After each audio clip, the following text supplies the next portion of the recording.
You've gone through your... you hit 40. The things that you're doing could affect when you die, essentially, right? Now, immunology... Because you're not thinking about that in your 20s, really. Right, no. In your 20s and your 30s, you're thinking just like, what is fun? What is good? What is life? How do I stave off depression? I couldn't even picture 40 when I was 28. When I was 28, people who were 40 were so old to me. I was going to ask you as an immunologist, is how much of that is genetic?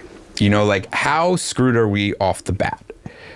Yeah, so should I explain what immunology is before? Oh, that'd be great. We forgot to do that. I mean, I'm assuming the listeners might already know, but we at least don't. So we would have to hear. It means something about doctors, right? Yes. Yeah. I'm a mouse doctor, by the way. What does that mean? I don't cure humans. I cure mice. I'm a research scientist. Thank God we were running low on mice. Yes, I know.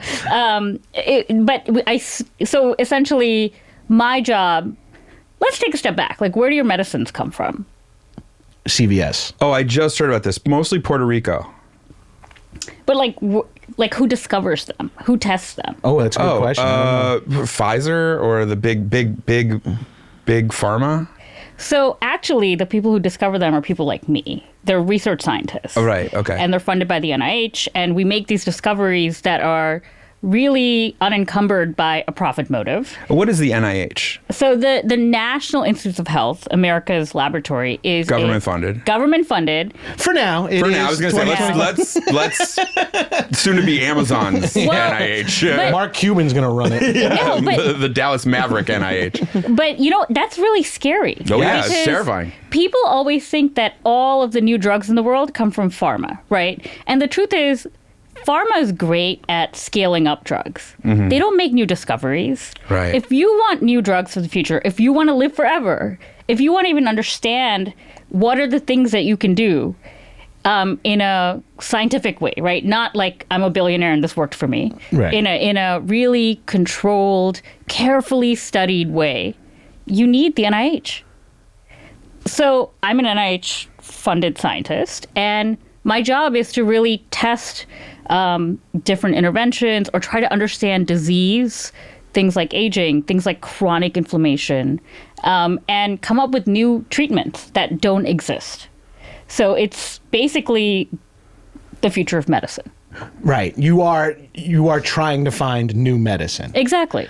That's awesome. That's I want to take a moment to thank all the mice that went into making amlodipine. In a lot of ways, we've been not properly showering the mice with their flowers. Yeah, let's give the mice let's their have a flowers. moment for those mouse. In a lot of ways, they're first responders. Those mice. Some would say the choices of mice and men oft go agley. One particular writer would say that. I think. So it's so interesting, Dr. Naik, and really helpful.